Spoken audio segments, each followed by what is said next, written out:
আসসালামু আলাইকুম বন্ধুরা, আজকে হলো আমার চাচাতো বোনের বিয়ে। মেহেদিতে আমরা প্রথম বোম ফুটালাম, আতশবাজি বলা যায় এটাকে। অনেক সুন্দর ছিল এটা, দেখতে পাচ্ছেন। ইয়েস।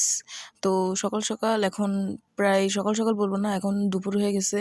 চলেন আপনাদেরকে দেখাই। বাইরের স্টেজটা দেখতে পাচ্ছেন, অনেক সুন্দর হইতেছে, কিন্তু আলপনাও দেওয়া শেষে। এই আলপনা কিন্তু আমরা সাহায্য করছি। এবার চলেন খাবার দাবার কোথায় শেষ হবে সেটা দেখাই আপনাদেরকে। এই দেখেন, এটাই হলো আসল জায়গা, খাবার দাবারের জায়গা। আর এগুলো হলো লোকেদের কাজ, জিনিসপত্র। চলেন এবার আমি ঘরে যাই, ঘরে যাই, তারপর সন্ধ্যার দিকে একসাথে অনুষ্ঠানের সময় আপনাদের সঙ্গে দেখা করছি। আর মেহেদির দিন আমরা সবাই পাঞ্জাবি পরে নিছি।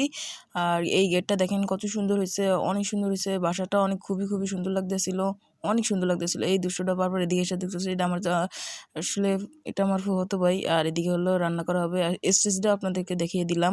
আশা করি স্টেজটা আপনার কাছে ভালো লেগেছে। খাওয়ার দাওয়া হয়ে গেছে। এখন আমরা আতশবাজি ফুটাবো। অনেক মজা হয়েছিল। এই আতশবাজিটা অনেক উপরে, এটার পরেরটা আরো